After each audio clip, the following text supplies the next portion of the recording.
Hey, welcome! Today we got something special for you. It's two producers telling 3 stories each. We hope you can learn something and implement the ideas and mindset in your future productions.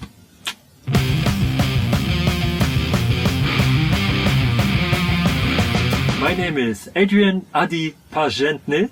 This is how you spell my name. Just say Ady, it's okay. And I'm from Hit the Road Music Studio.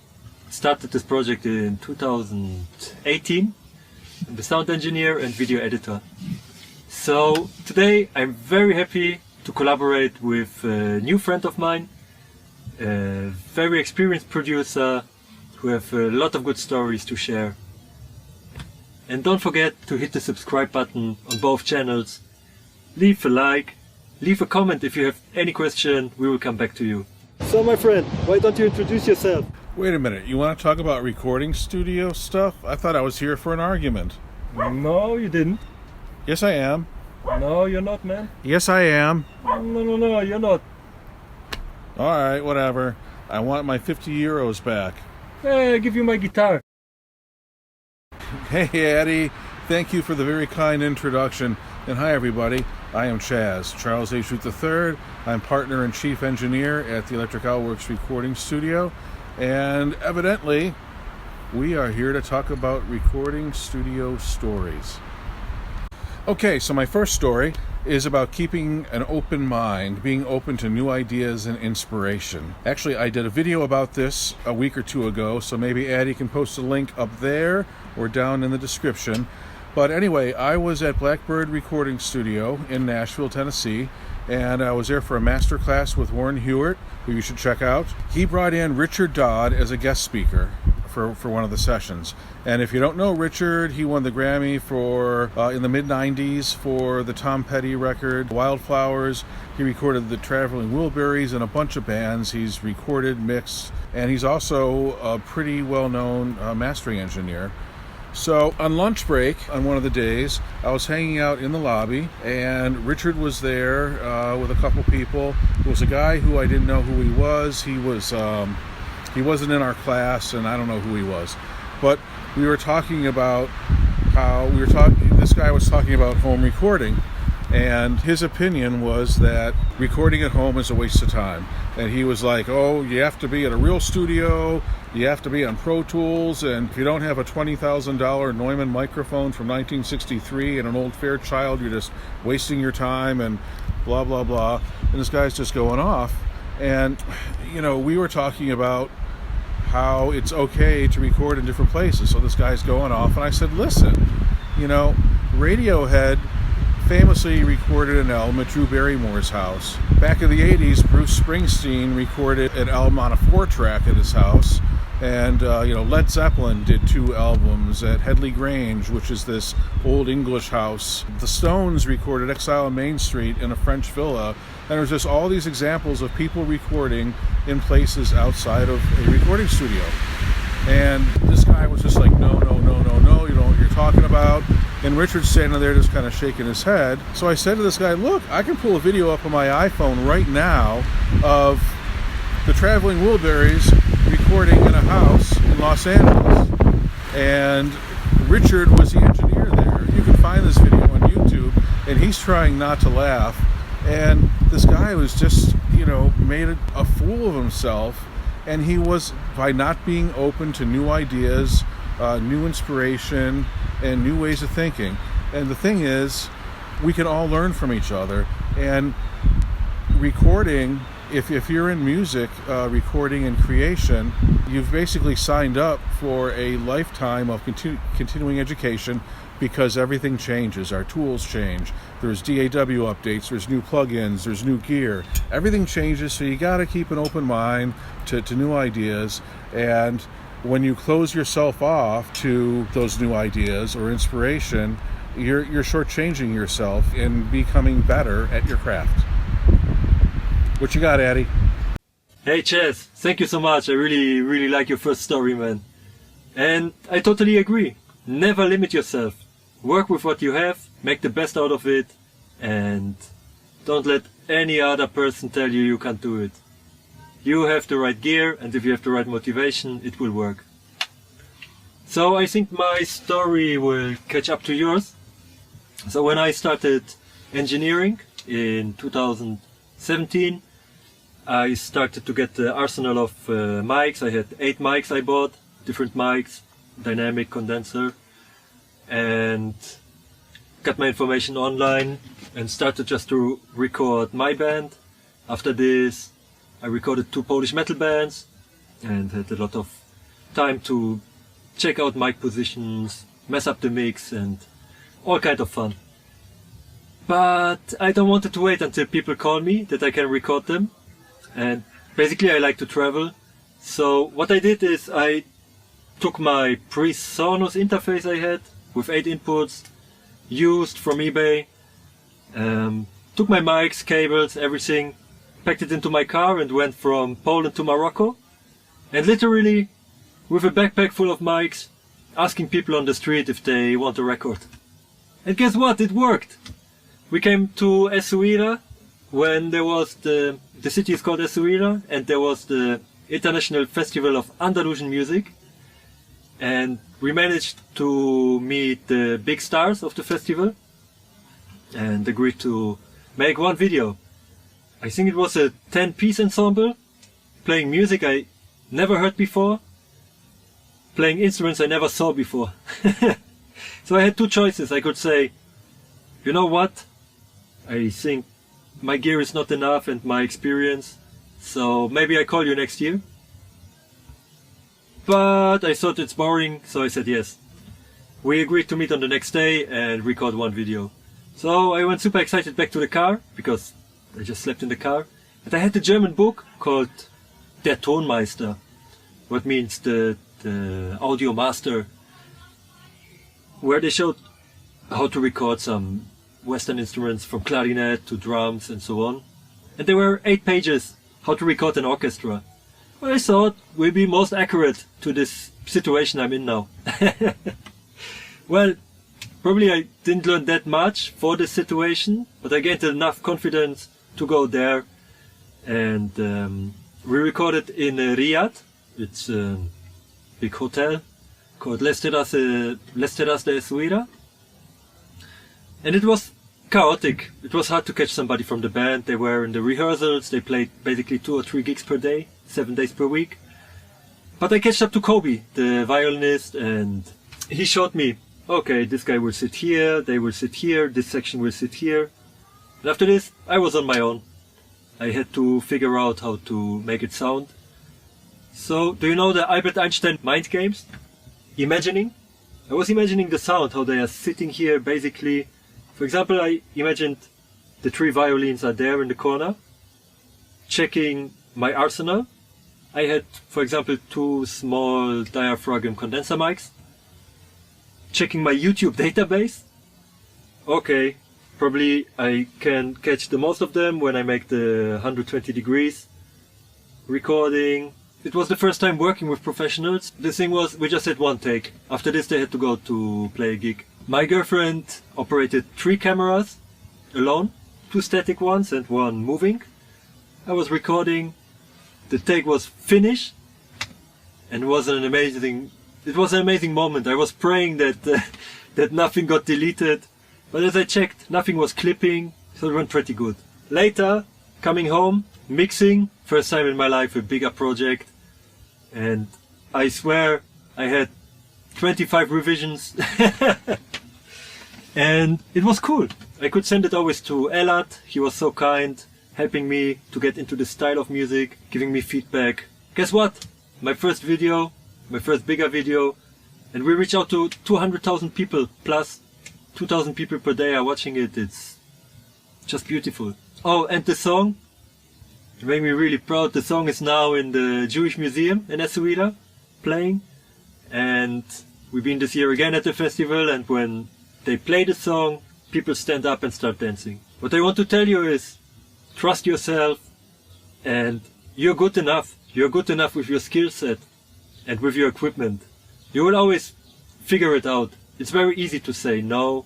It's very easy that fear will come over you, and stress. Well, I was also stressed and feared, and it was a beautiful lesson. It gave me a lot of confidence. So, can trust into yourself and create something beautiful. Chaz, what else you got for us? Okay, Eddie, change of scenery here. I wish I was out on the beach with you guys, but I'm not. I'm here. And you probably noticed in my last video, it got really windy and it started raining and I had to come inside, so I'm inside. Okay, so my second story is about how being a humble, gracious, and kind person can open doors for you and create opportunities. Now, many of you may have done pre-production work for bands where you're helping them out with demos, working out song arrangements, and at the end of that process, you end up with a demo. And then the band uses that as a baseline, as a blueprint for when they go in the studio to cut the actual album. So there was a band I was working with back in, I don't know, in the 90s at some point, and I had done pre-production for on 2 albums for them. Again, it was back in the 90s, so the demos we did from 4-track, I had mixed them down to cassette tape. The band had that tape and they took it in the studio with them when they were going to cut their album. So the band was doing some mixing sessions. When they were done for the evening, the engineer had made a mixtape of his mixes, and it was on cassette, and left them in the studio. They were sitting on the console next to the tape that I had done. So the next day, the band and engineer came into the studio to listen to the previous day's mixes, and the engineer accidentally put the cassette of my demos in the deck and played it back. And was like, oh my God, I don't remember the mixes sounding this great yesterday. They sound great. This is amazing, wow. And the band started laughing and they're like, that's not yesterday's stuff. Those are the demos that Chaz did on 4-track. And the engineer's like, no, that's my tape. And so they told him, take the tape out of the tape deck and look at it. And he did. Sure enough, it had my writing on it. And he's like, oh my God, wow. Those 4-tracks sound really good. They sound like really good. So he very graciously called me up on the spot and said, hey, Chaz. I was like, oh my God, I listened. He explained the whole story about mixing up the 2 tapes. And he's like, your work is super solid. It sounds amazing. And that was very generous of him. And I was like, well, are you sure you didn't mix up my tape with your tape? And he's like, no, I did mix them up. That's the point. I thought yours was mine, but then when I checked, it wasn't. So I'm just letting you know that you're doing really solid work, really good work. And I was like, super thankful and gracious. And, I didn't go rubbing it in anyone's noses. And, there are times where you'll work with artists and doing pre-production. It's not uncommon for the demo tape sometimes to be like really good. And sometimes some of the band members or you may like them better than the actual finished final product. But so that's not the sort of thing that you go around saying like, well, my work was so much better than theirs. They should have brought me into the studio, this and that. So you just don't do that. You be humble, you be gracious for the compliments that you get, and you be a nice person. And, I was grateful for the opportunity to work with the band and grateful to get feedback from a platinum selling mix engineer. So he remembered me later on when he needed to bring someone in to help him in the studio. He remembered that I did good work and that I wasn't arrogant about it or rubbing it in people's noses or anything. And he brought me in on other sessions with songs that ended up in major motion picture soundtracks and things like that. So the moral of the story is being a kind person, being humble with a sense of grace, and being thankful for the opportunities that you have can open doors and create more opportunities for you. What you got, Addy? Oh man, Chaz, what a great story, dude. I totally agree. Just stay kind, stay humble, wait for your turn, and when I can add something, just be the person you like to hang out with. I think that's the best. Okay, what I got for you is let's continue. After the Morocco experience, we went back to Poland, and I had again the possibility to work with a professional musician, experienced musician, and he hired me to record some guitars. And the best thing is, we are still working together and we became really good friends. Actually, I just finished the mix yesterday, 2 days ago. And he hired me for the guitar session. So me again, I was excited. I did all my research about guitar recording on YouTube, on online tutorials, and tried it at home, you know, to get the mics in phase and where to get the best sound. So I came super prepared to the session. I was ready to set up the mics and ready to record. And he told me, but there's one thing. You are not allowed to use equalizer or compression. No editing. What you record today have to be on the album like it is. And challenge accepted. I loved it. It was a great opportunity to learn again more about the craft I chose, about audio recording, and to grow with this. These kind of tasks are very helpful. Limitations can push your boundaries and your creativity, so you will find new solutions. At the end it went really good. We set up 2 amplifiers, put everything in phase. I think I used 4 mics. He gave me a lot of time. He helped me to test, to check, and we worked together on this. It was an amazing production. And the lesson here for you is just use the boundaries and don't complain, because it's very easy to start a discussion. You need compression, you need equalizer, that it sounds good, and it would kill totally the vibe of the session. And you know what can happen? If it don't sound good at the end, you can put the EQ anyway. So use the limitation and improve your skills and the creativity. This will keep your mind also fresh. So Chaz, what do you got for us, man? Okay, so the third story is about conducting yourself appropriately during recording sessions or recording studio etiquette. So I had the opportunity to work as a tape op and assistant for a platinum selling engineer. This was for a big artist who you've heard of and on a major label. So the band had invited someone from the record industry to come observe the sessions as a guest. It was a professional courtesy they extended. The person wasn't like in their entourage or part of the label, just somebody that they thought would be good to have there. The band was working on a song. I think they did 2 or 3 takes of this song. They were in the live room, in the tracking room. They had recorded the instruments plus a scratch vocal track all live off the floor and came into the control room to listen to the 2 or 3 takes. So I think partway through the second take, the guest jumps up out of the couch and starts like barking orders at everyone, telling people what to do.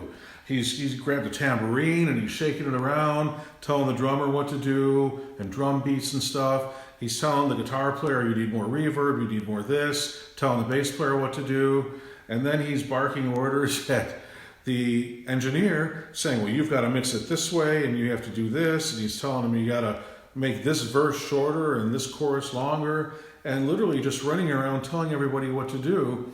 And this was going on for, 45 minutes to an hour.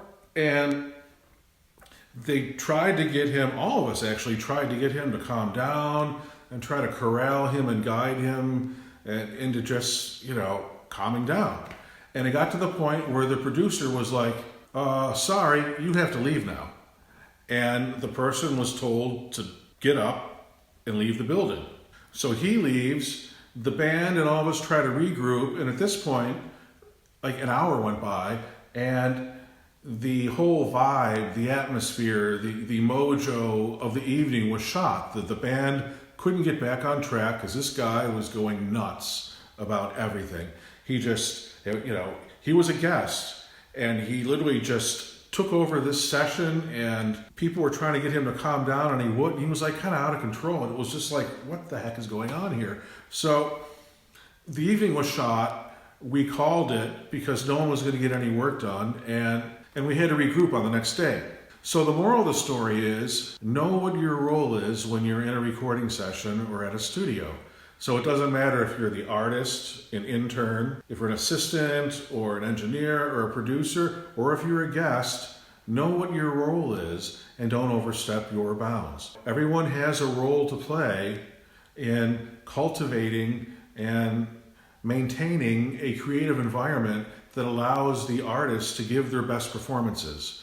If you're not there to serve that purpose, you very well may be getting in the way, especially if you jump up with these crazy outbursts and stuff. So here's the thing, regardless of what your role is in the studio, you're going to have an opinion of what you see and what you hear going on. And that's fine, you're allowed to have an opinion. But if it's not your place, if you're not the songwriter asking a musician to play something a little differently, you're not the producer, keep your opinions to yourself. If you're asked what your opinion is, and it's not normally your role to volunteer that kind of information, it's okay to volunteer it, but I would recommend doing it in a constructive way and in a productive way.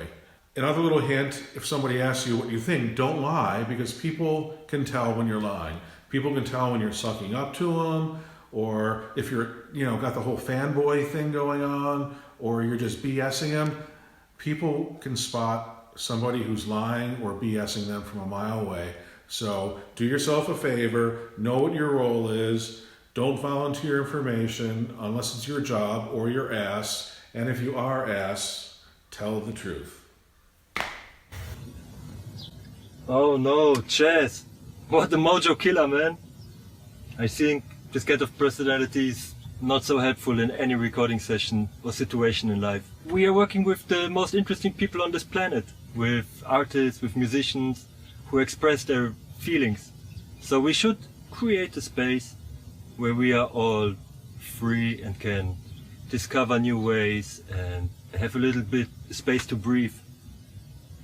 Of course we have to check timelines and finish the tracks on time, as the budgets are very small at the moment. But this is no need to stress. It's no need to stress yourself. The projects will for sure end. No need to scream. The next story is related with a very important skill that I recommend you, and it's gratitude. Gratitude is your best friend in life to go through any situation. If you are audio engineer, if you're making bread, if you're selling fish, whatever, man, gratitude is a great way to go through life. So I was invited to this vocal session, and believe it or not, for one song it took us 9 hours in the room. We had 15 or 16 takes, and I was really grateful to be in this session because I could really learn a lot from the vocalist and the vocalist perspective. The first thing is the respect when you're in this room. I mean, when you're 9 hours there and listening the same song, the band members were there also. So the first thing we had to do is to keep the atmosphere up. And it's a good skill as an engineer to relieve the stress and maintain a good atmosphere around. Like this you will get also the best performance. So what I could learn in this time, I took this opportunity, for example, to check different compressors, how they are working on the voice. I could listen. It's a bit risky, but I did it. And I could really hear the differences between the words, how they were sung, if they were louder, if something was cut. Every ending of the words is so different between every take. And you really start to get the feel what is really good, and what needs editing. And I was grateful for this lesson. Also, I could learn a lot from the vocalist. Me as a punk rock singer, I just scream out my voice until I'm done, and the show is done. Sometimes it could work like 3 hours, but we don't want it. And she really used really good techniques, stepping away from the microphone. We could test different mics, how they work on the voice, mic positioning, and again, the artist gave me a lot of time, and I think we were booked anyway for 10 hours, so they can do what they want. This was also the same lesson, to maintain a creative space, a space where somebody feels safe, especially with the voice, with the most personal instrument available in this planet. And with the gratitude, I could learn a lot from this session, and I gained a lot of confidence for the next vocal recording sessions, and learned also what to listen for. So one tip from my side as well is don't look at the time. As long as you get paid, of course, but don't try to just go in, make it quick and go home. Yeah, you can capture magic. Good things need time. We should never forget it. So, I hope this makes sense. Chaz, thank you so much for this collaboration. I really enjoy it and I hope it wasn't the last. Addy, man, this has been awesome.